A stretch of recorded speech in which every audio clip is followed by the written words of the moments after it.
Au départ, je pense qu'ils se sont dit mais elle est folle. Les collègues, mais m'ont soutenue, beaucoup encouragée et puis je pense qu'ils étaient fiers. Le Friandises Trophy n'a pas changé mon regard sur Laurence, parce que je la connais depuis fort longtemps. Mais ce qui a changé, c'est j'ai envie de l'aider à continuer à avoir confiance en elle. J'ai envie de lui dire, si tu as réussi ça, tu vas réussir d'autres choses. Puis l'encourager, de se dire, c'est ça, tu as le droit d'exister, tu as le droit de faire d'autres choses. Avant le FHT, j'avais peur de décevoir, j'avais peur de ne pas être à la hauteur de ce qu'on attendait de moi. Le monde de l'entreprise est parfois un monde où quelque part chacun ne trouve pas véritablement sa place.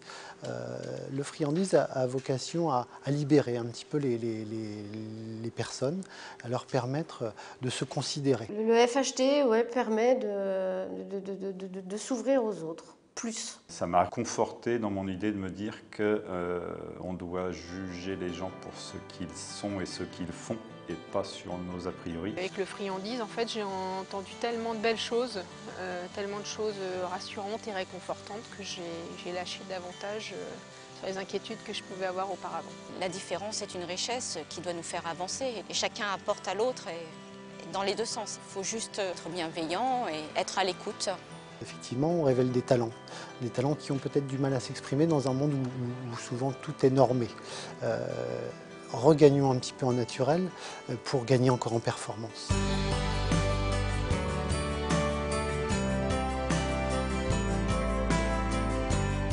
Dur, efficace. Efficace, de choc.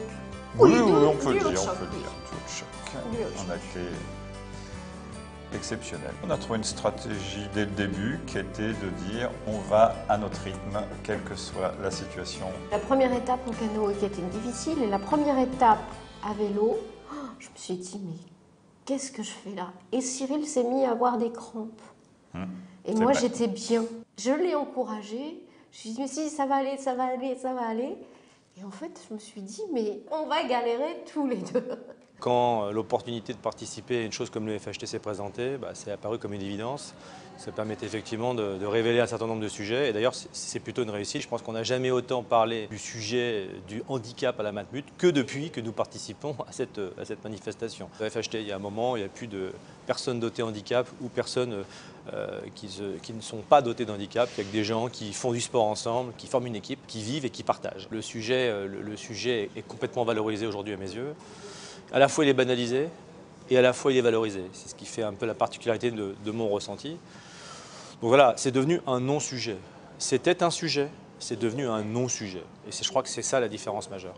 On a besoin de la confiance des uns des autres puisque on est tous aussi différents. Donc il y a quand même le droit d'être différent. En faisant confiance aux gens et en tirant le maximum d'eux-mêmes, on arrive à une synergie qui est 10 fois plus importante qu'en essayant tout seul de tout faire. C'est vraiment la leçon. C'est aussi ensuite en entreprise et en équipe pouvoir être un élément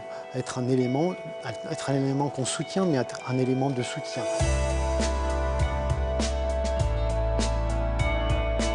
Au-delà de la situation du handicap, travailler avec nos seniors, travailler avec nos juniors, travailler avec l'autre finalement, c'est essentiel, c'est important. Alors, a priori, et au regard de mes informations, si vous parlez du FHT 2017, oui, c'est prévu que la Matmut y soit. Et je pense qu'on ne se pose même plus la question à savoir si oui ou non on doit participer à cet événement. Alors, en tout cas, pour l'instant, on y est, c'est sûr. Et c'est plutôt du bonheur, en fait.